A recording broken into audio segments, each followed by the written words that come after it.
tuning in to the online broadcast network, AFTERBUZZ TV. Over 20 million weekly downloads in over 150 countries, and your number one source for after-show entertainment.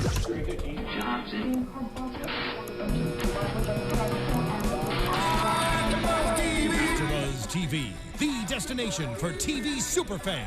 Producing aftershows for over 300 of your favorite TV shows, interviewing celebrities and showrunners, and bringing you behind-the-scenes exclusives. All thanks to E! Entertainment's Maria Menounos, producer Kevin Undergaro, and internet leader Akamai.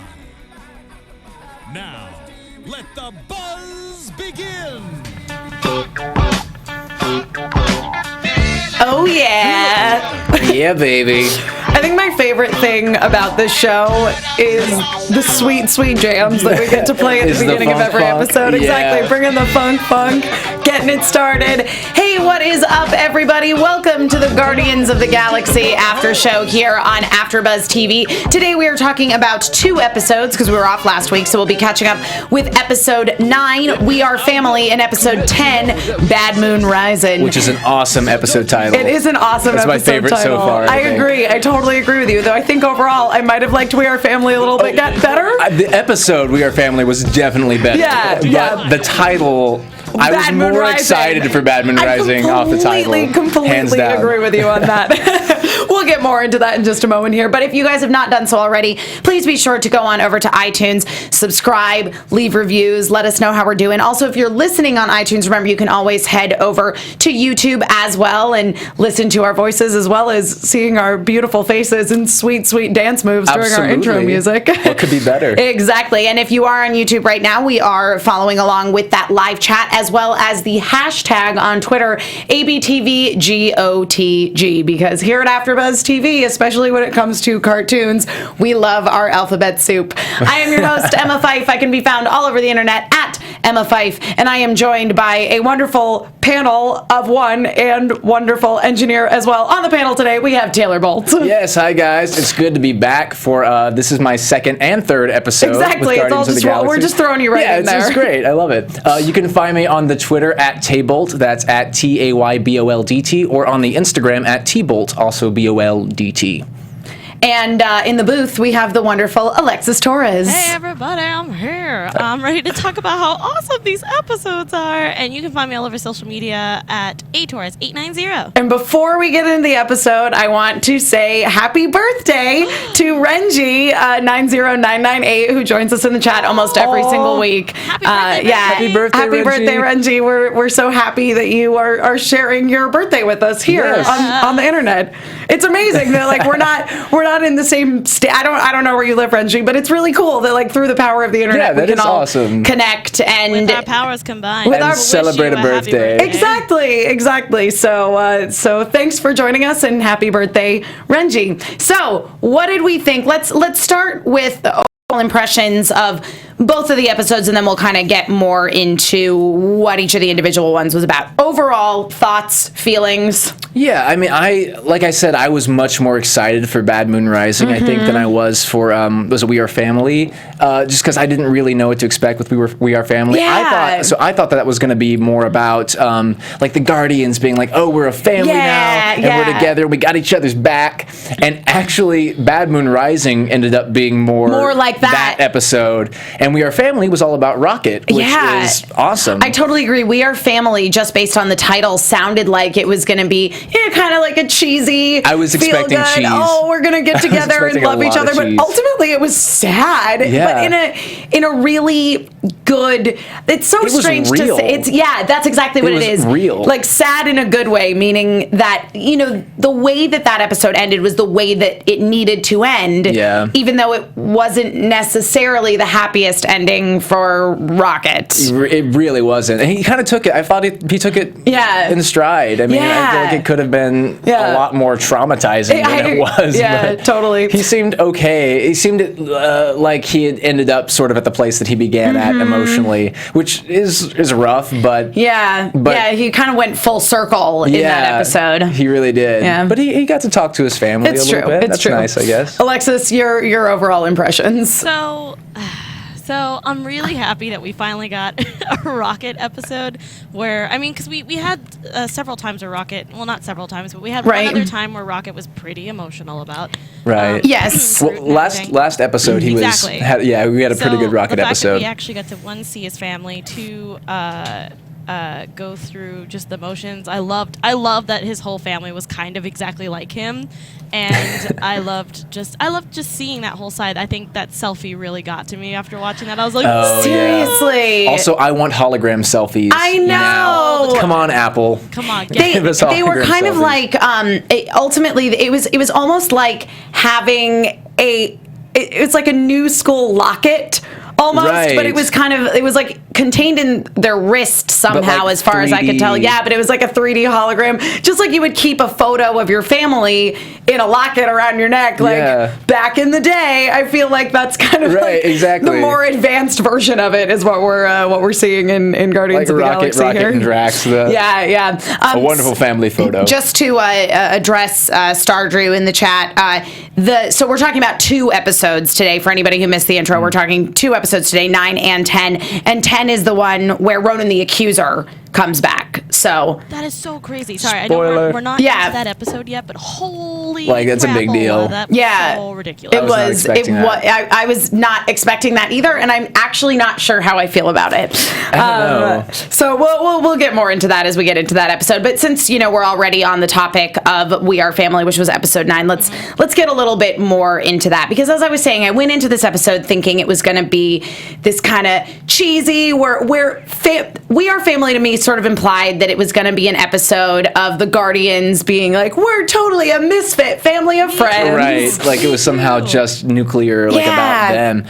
No, I mean, we found out pretty early on. Well, I mean, we did have like that awesome sort of fight scene. But immediately I was like, because you see these robots come back that you immediately recognize them as the robots that had Rocket and Groot held captive. Right. And so I was like, this is not going to end well. Yeah. And then they caught them, and I was like, oh, of course, that was going to happen. Did anybody else think that these robots looked like super tricked out versions of the droids in like Attack of the Clones and in the Star Wars prequels? Yeah. 2 things. Okay. One where I was like, Star Wars prequels? Yeah. I was like, GLaDOS is now taking over. If you haven't played Portal. Yeah. Oh, nice. But that's what I was thinking. I was like, GLaDOS is now. It was a little GLaDOS-esque. Yeah, no, totally. I had these as a kid. I remember having these, like, I'm pretty sure it was a cheap knockoff of Transformers toys, but that looked a lot like these robots, where they were like, it wasn't like I'm a car. It was like I'm this weird metal box that turns into a robot. Right, they're like a cube that evolves into a robot. It reminded me of those.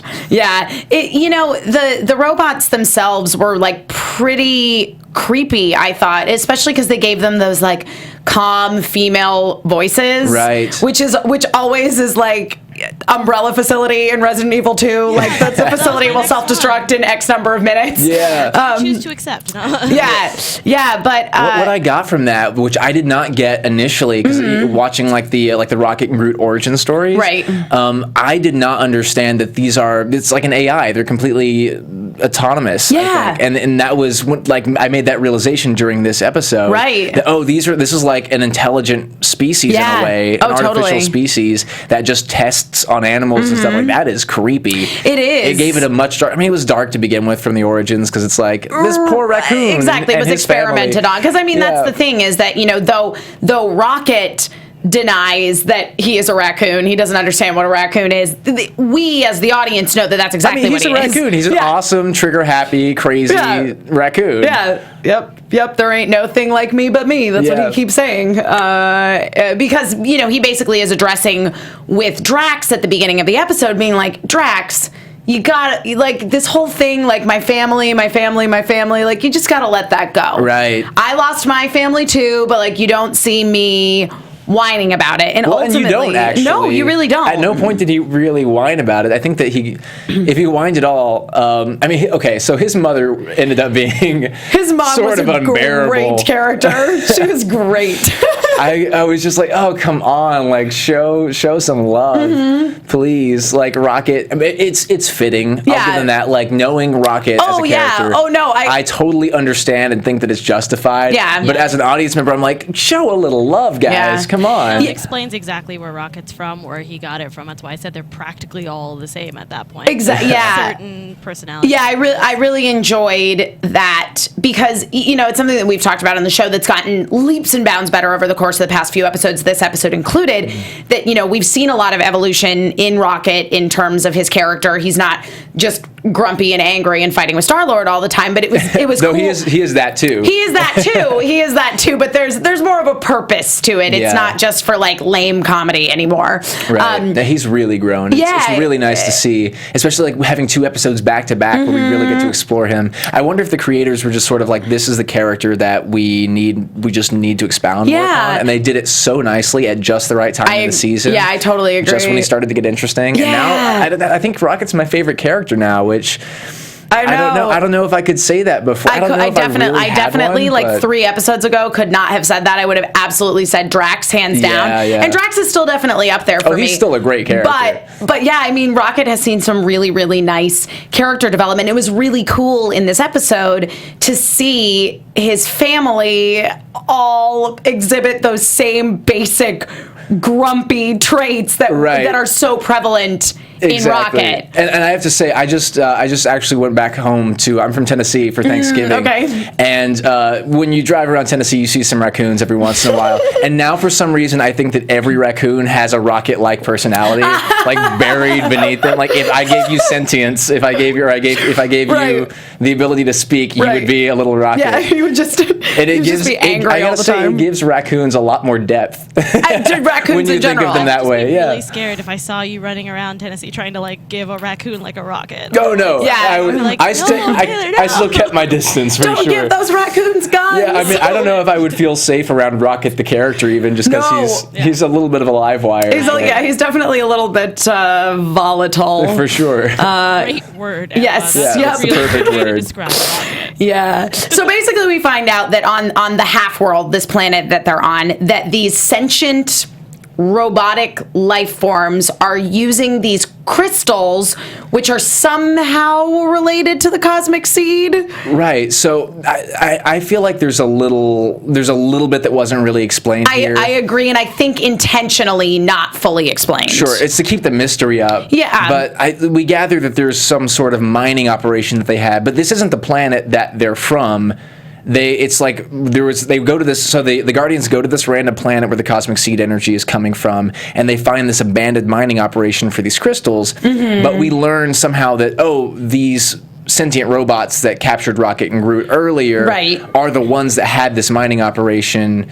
Yes. It seemed a little, I don't know, that's a little like convenient, I guess. But I would have liked to have seen more of the ruin of the mining operation, especially since they accuse, it seems like they accuse the Guardians, or at least Rocket, of destroying or undermining those mining operations. Operation, yeah, I agree. So like that just happened, right? Like that would have had to have just happened. Yeah, that was my understanding of it. Yeah, and because I mean later in the episode when they go back to the robots to be like, hey, you can de-evolve, right? You have that ability, and they're like, yeah, but we need some of that crystal, and you ruined everything. We don't have any of it now. But Groot had, of course, hidden a little shard of it in his hand. I also saw some more of those crystals lying around on that planet, and they only needed like part of one, in order to create that beam. Thank you for bringing that up, because my brain I was like, there were so many crystals on the floor. Just pick one of those up. A piece, a tiny little bit of it. Well, I was going to say, need someone with arms to do it. I think the idea was that the highly evolved animal uprising had taken all of the crystals. Gotcha. Okay. And I think that they were the ones who had undermined the mining operation because they had taken over the lab, and it was in some ways they were kind of running the show, and the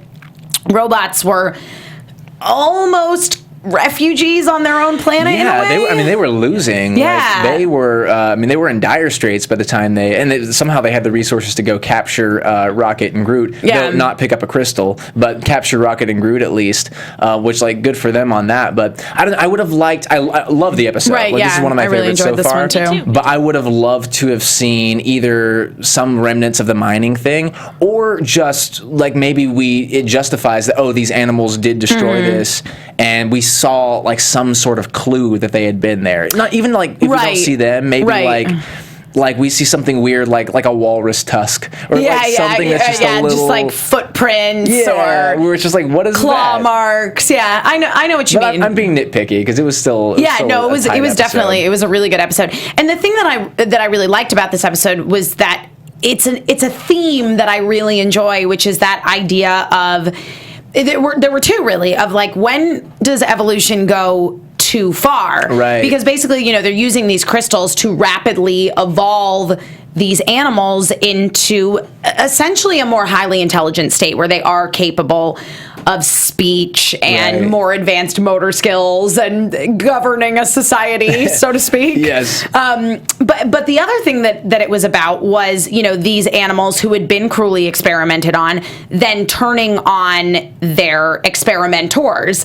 And it's the idea of, is that just as bad? That it's kind of that like revenge plot. It's Animal Farm-esque. It's like these animals take over, and then all of a sudden the revenge that they're exacting on the robots, it goes a little too far. Exactly. And we see that. Well, again, it's a little convoluted still, but I think Animal Farm is a really good analogy here. It's like the pigs take over the farm, right? If you don't know Animal Farm, I'm sorry, but like it's like there's all these animals on this farm. It's related to the communist revolution, but the pigs eventually like become farmers. Like the animals revolt and the pigs become farmers, but it's like the turtle became the farmer in that sense, but then continued to carry out these experiments on his other animal friends. Right. Because he wasn't about to turn himself into a giant snapping turtle, but he's totally comfortable doing that to somebody else. Exactly, turning Rocket's older brother. And it's kind of sad because I feel like a lot of those animals, I mean, they were fighting the robots, but they had pretty good heads on their shoulders for the most part. I mean, they knew where to draw the line, and they wanted to make sure they were safe, but I don't think they would have sort of driven that final blow home. I think it was really just the tortoise. And did we know if they did this with other animals yet, if it was just this is like the first like trial run? My understanding in terms of the like crazy Hulk evolution, which happens a lot in the show. It's true.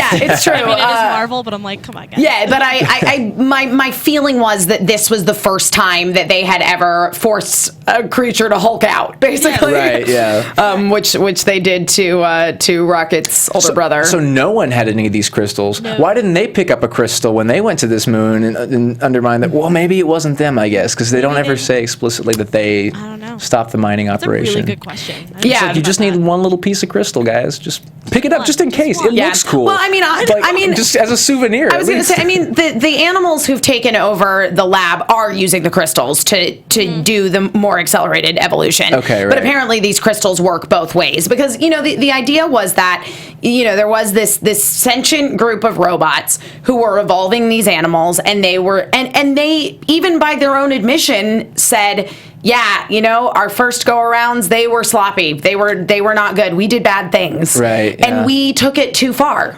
It was nice to see robots with a conscience. It was, yeah. Just because if you're the least bit afraid of like the eventual robot uprising in the real world, then robots with a conscience is always sort of a good thing to see in advance. Yeah. Well, and I just thought it was especially nice, to, as you say, to see these sentient robots and to see these characters who were initially painted as the bad guys in this episode. Because first of all, I love that turn. I love that. Yeah. flip. Well, because first of all, apparently, the rest of the Guardians did not know that Rocket and Groot came from a lab that they had been cruelly experimented on. True. I feel like that would have come up in like one of their galaxy-wide car trips. Though I did enjoy that interaction where Rocket's like, "Yeah, we came from this lab," and Star-Lord's like, "Nope, never told me that. I think I would remember if you had told me something like that." Sure, that's true. Yeah, that was. So, but then to see, because the robots come in and they recapture Rocket and Groot, and they're calling them, by their experiment numbers, like subject 81P13, which was Rocket's number. And because they set it up as, they're going to capture them, they're going to take them back to the lab, they're going to do terrible things to them. And then that was not the case. Yeah, that was not well, here's the thing. They do like hook them up to these weird little like shock probe things. And what was the creepy thing that they kept repeating? Like cease all defiant activity. Yeah, something like that. Like, that just makes me want to rebel. Oh yeah, it was like even if I'm cooperating, that makes me want to go. Yeah, it was definitely a little robot uprising, to be sure. But then as the episode goes on, we come to learn that the robots are actually trying to undo some of their mistakes. Right. Well, it's on the one hand they're trying to save themselves. This is true. From the rebelling animals. experiment. Yes, from Animal Farm on Half-World. Exactly. But the fact that they do admit to, I mean, we have these AI species, this AI life form that's willing to say, hey, we messed up and we want to just undo this and stop, and we're going to protect, like that was the thing at the end when they're like, we're going to protect all of these animals. Did they say they were going to cease experimentation too? Yeah, they said that basically. I would want that to be one of the qualifiers. Oh yeah, also. basically at the end of the episode, the robot species, their conclusion is, we're going to have this planet full of just these regular animals now, and we're going to take care of them. That's great. Yeah. Their species found a new purpose, which I don't really know what it was before. Was it just we're going to evolve these animals? Yeah, I'm really curious. Though I think that is fascinating to have. Now that I think about it, you have an artificial species that is driven by their interest in evolving biological species. Biological life forms. Yeah, it's like they want to see what, like, just like we're fascinated as a culture with technology and with AI or robotics or anything like that. They're fascinated with organic life forms. Yeah, and like it's like instead of the new iPhone came out, it's like the new raccoon came out. There's a new bunny rabbit today. Exactly, we have a different bunny rabbit. I think that's really actually a very cool sort of setup for that species. It is, and it almost causes us to like shine a mirror, look at ourselves in the mirror a little bit, where it's like, we keep getting excited about new technology, and here we're seeing basically technology get excited about real life, which is ultimately... That was the first thing I thought about. Yeah. Sorry, I didn't mean to steal your thunder there. I'm so glad you brought it up, because I was sitting there going, oh my gosh, this is just like us. Oh, wow, that's so crazy. Yeah. I think it's so cool. They can throw that in there. I mean, maybe kids might not be able to know that, but the parents who are watching are kind of like, Oh, yep. Oh, okay. I need to work on that. And I think this show appeals to more than just kids. I mean, Disney XD has an interesting demographic. They it's tend like older-ish. It's like young teenager more than kids. But I necessarily. think that most of the people that are going to be watching this show are very aware of like the world and they have opinions and stuff. I had opinions at like age 8. I feel like. And to me, I feel like this episode was just, this to me was very reminiscent of the other kind of programming that we get on Disney XD that isn't afraid to go, as we mentioned earlier, in terms of the end of this episode, kind of take the real approach to it. Right, to be a little Animal Farm and then a little bittersweet at the end. Yeah, it was definitely a little bittersweet at the end. It's real. That's one of the first things I think we said, is that it felt so real the whole time. So I admire that. I was so delighted to be very emotionally affected by the ending of this episode. I wasn't expecting for them to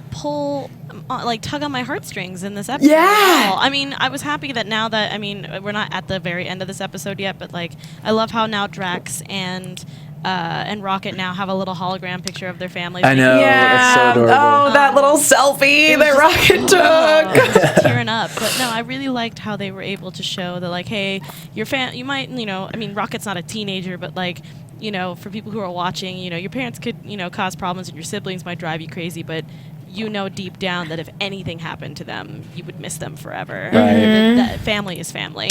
Yeah. No matter what it is. For those of you who maybe didn't watch the episode, hey, what's your deal? Go watch the episode. Watch the episode. Why are you watching this? At the end, we see that not only are Rocket's family, which is his mother, his sister, and his older brother, but all of the other animals that were evolved revert back to their initial animal state. You know what was really interesting, though, was that when Rocket initially, came up with this plan to fire the de-evolution rate, because they only had one shot, and there were, at this point, Rocket's brother and also Blackjack and Walrus, the other members of Ranger's sort of main crew. Yes. They had all become like the Hulk versions of themselves, right. So scary. And so the walrus, the giant, I know, right? muscly walrus. Seriously. I was horrified. Seriously. My nightmares. And exactly. And so Rocket couldn't choose just one of them to de-evolve. He had to get all of them somehow, and because they had that barricade around the planet that basically prevented any transmissions in or out, he was like, I can fire at the barricade and it'll go over the whole planet. Now, when Rocket did that, he was under the impression that he was going to de-evolve too. Yeah, I mean, that's a huge decision to make because, I don't know, I mean, it's hard to relate it to, like, I don't know what you would connect that to, because it's a little far-fetched to say it's necessarily like a suicide sort of thing. No. Not like suicide. Yeah, like martyrdom is a better word than suicide. It is. You know what it honestly is I think of it this way. You are a superhero. You have this crazy amount of power and responsibility, and basically you're choosing to give it up. And in some ways, that would be nice, because then you could just go back to being normal. Sure, there's that side of it too. That's interesting, and because it's a burden to be the only one of your kind. Yep. You know, for both Groot and Rocket. I think that's why they're so tight, is because they both share that burden of we are there's nothing else in this universe like us. So much together. They have, It also helps. But I love how Rocket, or Runt's mother, just had that really touching moment at the end. I'm glad they threw that in there, because had we gone that entire episode of her just being kind of like crotchety, and then if there wasn't some sort of redemption of like a mother loves all of her kids at the end, I was like, you could just say like I love you instead of being like of course I have to love you, because I did like that she kept switching her favorite child throughout the course of the episode based on who was benefiting her the most at that moment. Yeah, moms do that all the time. They do. Sure. They won't admit it. They won't say it out loud. They do. But but it turns out that because of the way that Rocket and Groot were evolved, which was different from the way that the rest of these animals had been evolved using these crystals, the de-evolution ray didn't affect them. Right. So was Groot evolved from? Did they evolve? My understanding is that he absolutely was. Okay. They had also, that if he'd been evolved using these crystals the way that the rest of these animals had been, Groot would have basically turned into a sapling. Yeah. Because if you look at like the Groot origin things, he seems like he was. I kind of wish that there was more going on with that, but it seems like he's the same as he was before he was captured. I don't know if they knew what to do with him or not. Which his species looks really fascinating, and and he carries like we learned that he carries like this like seed or something. I forget what the world seed is. I think that's what it was called. Yeah, where you can like but basically his species can come back into existence somehow eventually, as long as if I were Groot, I'd be literally every time we got to a planet that had green stuff, I'd be like, let's try to bring let's revive the species, guys. Exactly. Like I'd be chopping off arms. Bring it back. Why not? See what happens. But I'm excited for when because I hope that eventually that does happen at some point. But in the meantime, he's the only one, and Rocket's the only one. It's sad, but it, as you say, it's bittersweet. Yeah. Because they got to keep being amazing, and they didn't just go back to being the basic versions of themselves. It would have totally changed the show if it was like the 4 Guardians and like a raccoon on the ship traveling around the galaxy. Terrible. It would not be a good show. I would rather just be like family. Just go. And I thought the way they paced out the de-evolution was really good too, because you didn't know. Because, like, initially all the ones that had hulked out, they de-evolved back to their regular kind of talking animal form. But Rocket starts glowing. And then it just continued, and they were just all little woodland creatures again. I felt so bad. Poor Rocket. Oh my gosh, I was like, I'm not going to cry. And I really hope that there was a body of water nearby for that walrus. That's what I was saying. I was like, this walrus. We know that there's water on the planet. To go. Okay, good. Because, we saw Gamora and Quill and Drax going down the river and the waterfall and all that before they ended up coming back to come to Rocket and Groot's rescue. Wait, no, that was on a different planet, though. Was it? Yeah, because they go to. That's right. They take them to a different planet. That's right. There's got to be a pond. Because they take the ship. Yeah, exactly. There's got to be a fountain or something. They have to have gotten that walrus from somewhere in the first place. Exactly. I'm thinking that it had to be inhabitable, because even though those animals were not their basic.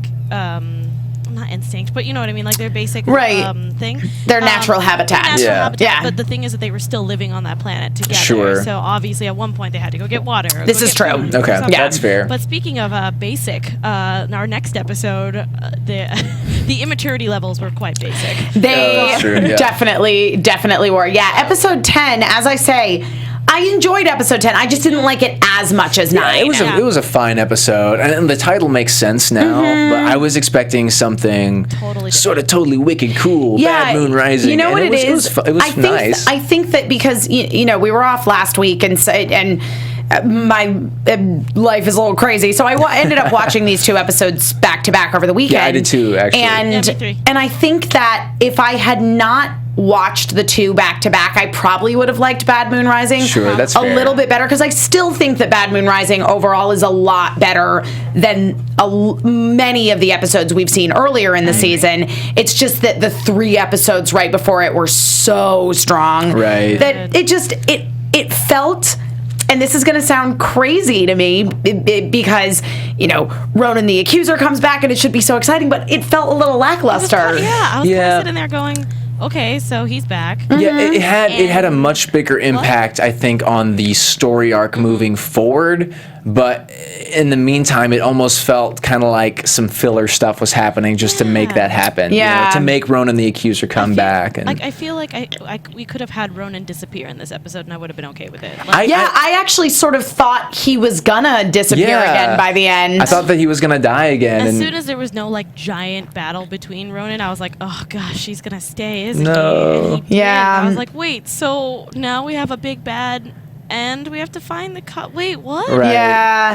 You know what it is that I think that as an audience member, and based on stuff that we'd seen in the episode where Nebula came back, right, it almost felt like, oh, she's gonna kind of take on the Ronan role with the universal weapon, and she totally did. She did for a little while. And then she brought him back, and now Ronan's just gonna be Ronan again. I mean, I don't know if people in the chat agree with me, but I didn't need Ronan the Accuser to come back. I don't think that he's as interesting of a character. I don't think he has the depth that Nebula has. I agree. Because she's connected to Gamora, right? And she's fighting for her own reasons, right? And she's got something to prove, yes. And she's like a little bit of an underdog in a way, just because she's been absolutely, a servant to Ronan. Yeah. And then Ronan is just like this.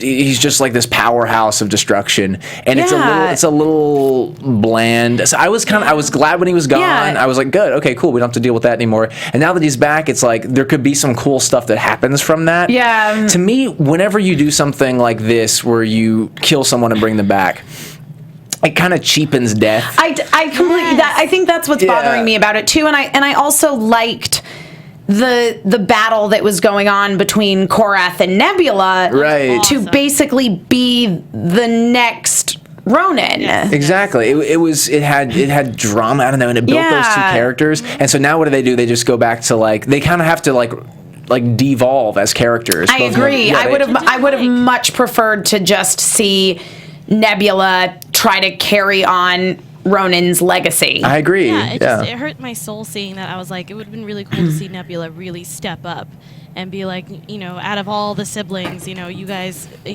kind of strayed off the path, and now I'm the one who's trying to run everything. Yeah. And it just would have been really it would have been nice to see this bad A of a female character just villain just being like, hey, I'm here to rule everything. I don't need Ronan. I don't need you. I don't need anybody. I can do it. I don't need no villain. I don't know. I don't need no villain. I think it would have been great for just like that. And I'm not upset that Ronan's No, back. me neither. It's not completely ruining the show for me. No. I just think that we had this really cool dynamic, and we had these 2. I mean, obviously, we'd seen Nebula before in the movie, but we had this new perspective on Korath and on Nebula, and they had the potential to be these 2 interesting villains that want some of the same things and a lot of different things.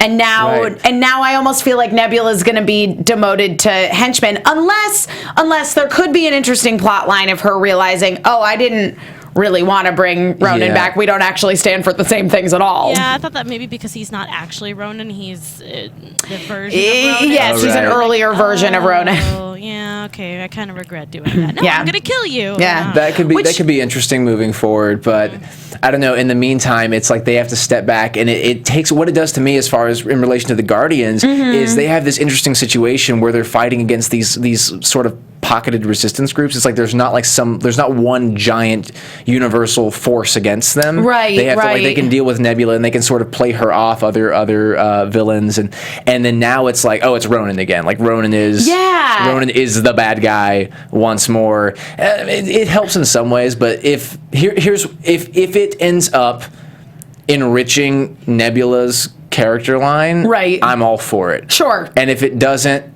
I didn't like it in the first place. I agree with you. It's like I second that. I'm not thrilled about it right now, but you never know what's going to happen. I don't know what's going to happen. Yeah, exactly. I feel like there's a plan, because I don't feel like that's something you do arbitrarily. I hope so. I don't know. So you never know. I think that the reason that it just makes me a little nervous that the focus is going to go so much back to being on Ronan, because he was the villain that was established in the movie, which, most people who are watching, and the series is, in its way, even though it's not part of the MCU, it is a sequel to the movie. What's your question, Alexis? I was like, because we talked about, like, you, me, and Katie in the beginning, that we were like, okay, they said that it's supposedly supposed to be a sequel from the movie, but it's not supposed to be connected. That is correct. So basically, they expect, if you're watching this series, that you at least have a knowledge of what went down in the film. Right. However, you probably saw the movie. Exactly. Yeah. However, if you don't watch this series, that's not going to affect your enjoyment of future Guardians films, because this is not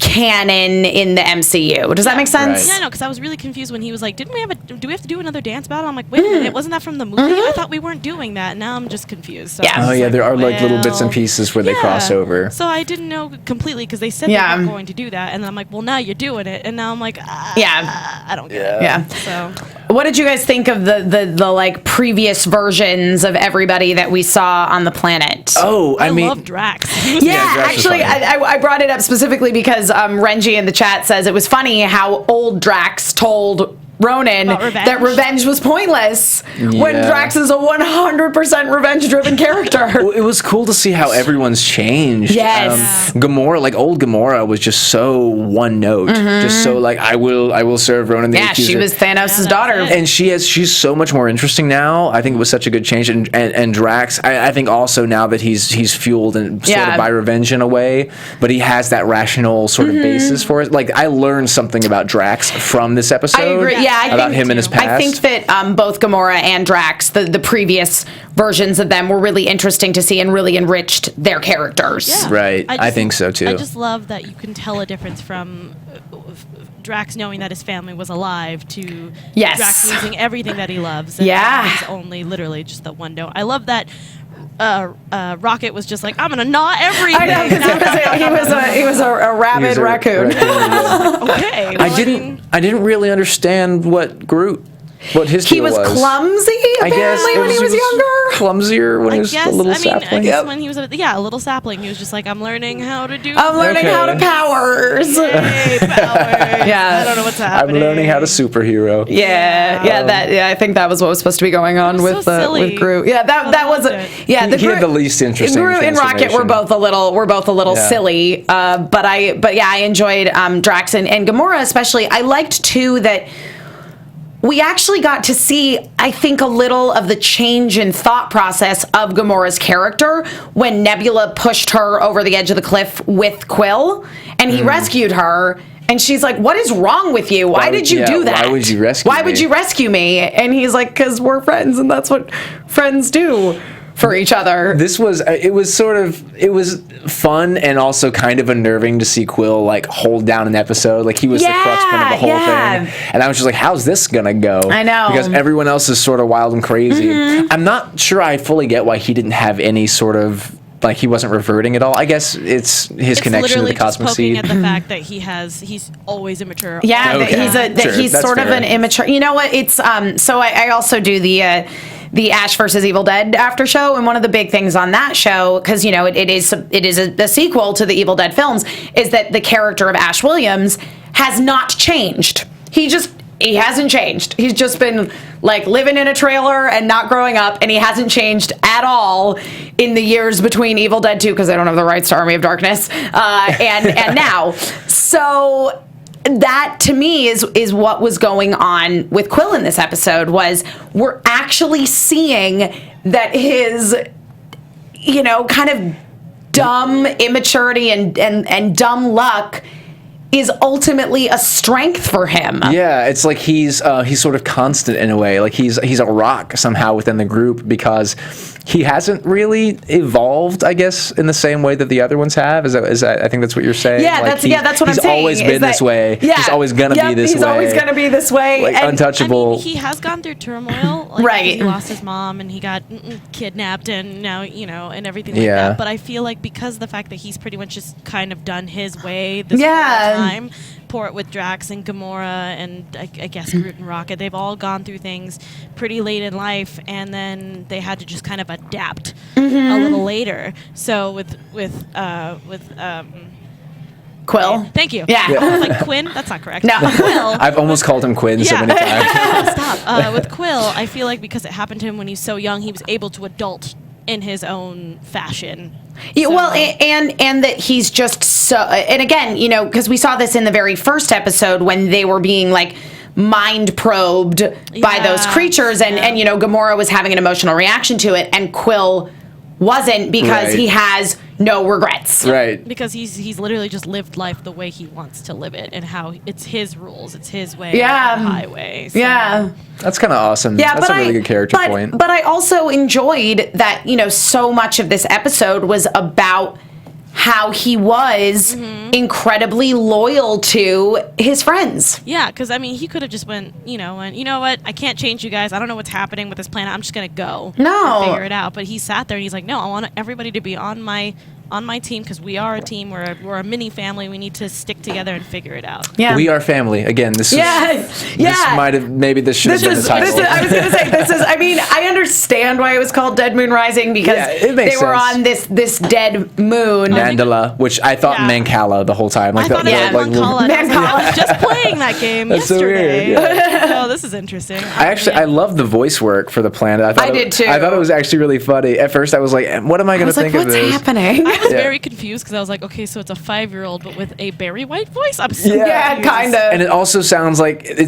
there's a dude like on the other side of that mountain just yelling really loud. There's no real sense of where the voice is coming from. It's just kind of there. And it was interesting because in terms of the scope of the episode, there was almost a parallel between Mandala's journey and Quill's journey where Quill was he's very obstinate and is unaffected by Mandala because he already is kind of immature and silly, and him saying like, oh, your sort of purpose in life is to make everybody 5 years old again so we can all play, and at the end we see Mandala decide that he doesn't want I'm calling it he because it had a man voice. I think it's And so we're gonna refer to it as a he, even though it's a planetoid, so it's neither male nor female really.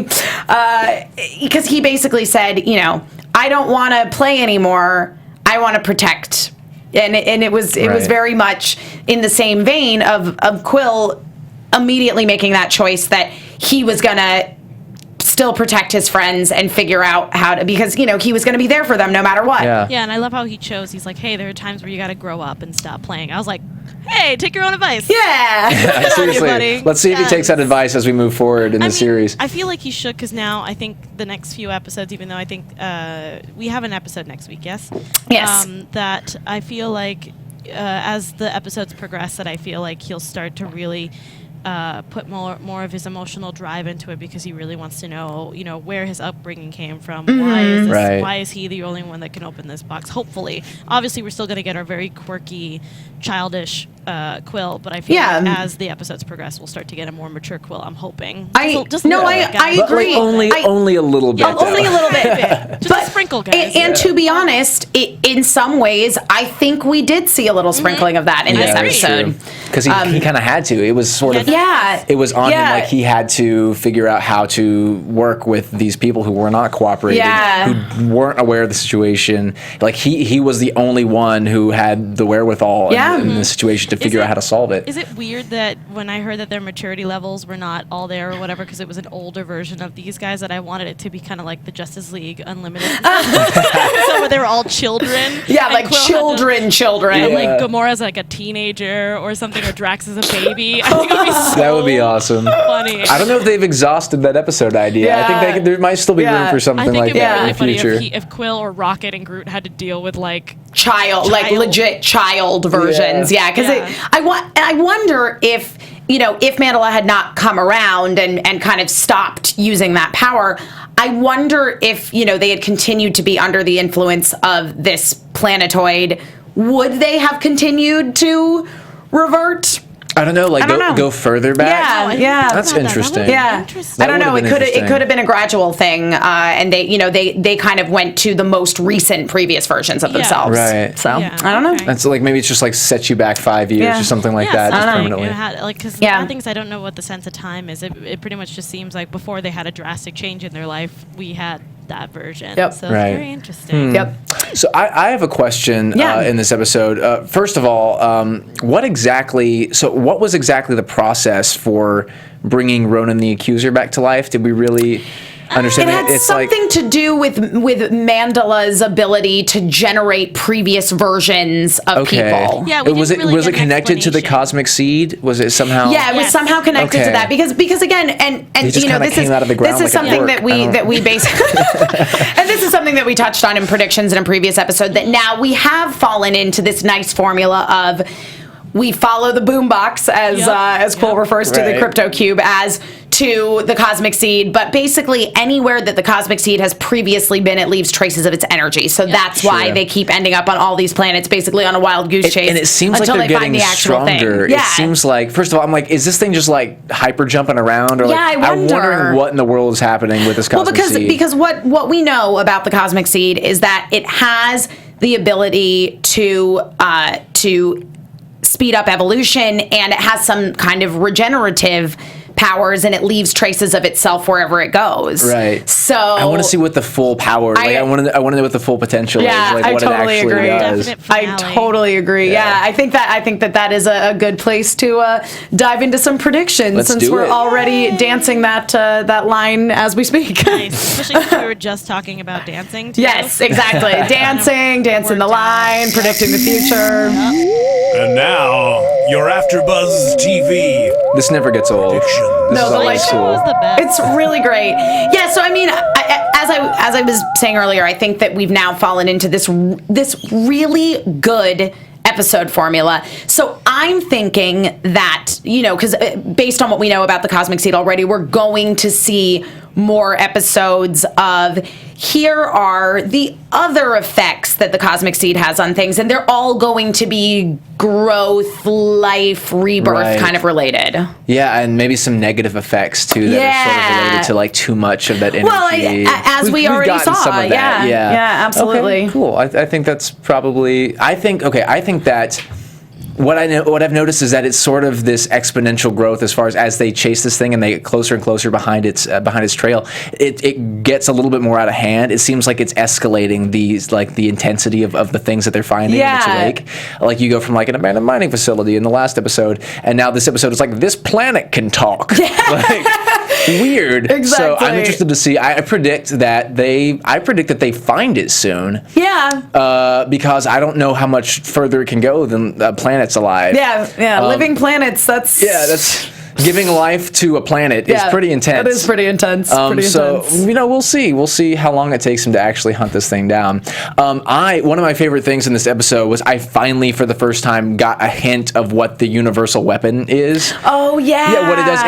I wrote down the universal joystick. That is basically what it is. Yeah. Because he's controlling this planet, but he can control this. I think he can wield it like no one else can. A manual stick shift. So then what I would also like to see is I would like to see the weapon end up back in Nebula's hands now that she has the opportunity to really see to know what it can how do. it works. It's been a hammer up until this point. I know. It's been a glorified hammer. It really has. And then I was like, oh, you can somehow move this planet. Okay. Yep. It's just gotten a lot cooler for me. Yeah, it really has. I'm more interested in it than I ever have been. I think she's going to use the universal weapon to destroy Ronan because she doesn't like the way he is. I would like that. I would like that very much. The best revenge that would be point that would when be she uses the hammer on him. Yes, that to me, that to me would be worth Ronan coming back. I totally, and I don't think there's a whole lot that would make that worth it. Like make Ronan's rebirth worth it. But that I would totally get behind that. Way to bring him back and have Nebula grow like that and make that decision. And while we're on the topic of revenge, before we wrap things up officially, I just want to share with you my favorite Drax quotes from each episode.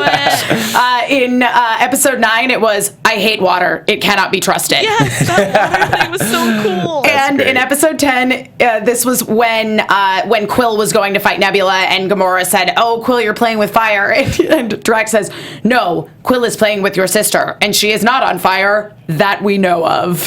That we know of. I love that. I can't remember which episode it was, but when he was trying to find Groot's spot or whatever, right? Like I can't remember what he used the phrase was, but it was so funny how he's like, "Tell me where the spot is. I will help you." Yes. And I'm like, "Oh, Drax, yes, you're adorable." So, audience, I will leave you with anytime you come across a great Drax quote, please tweet it at us. Tweet it using that hashtag ABTVGOTG because we all love Drax, and I think you guys too. He's actually my favorite, and he's got some great stuff to say, and it should be immortalized on the internet. I agree. In the meantime, guys, thank you so much for watching.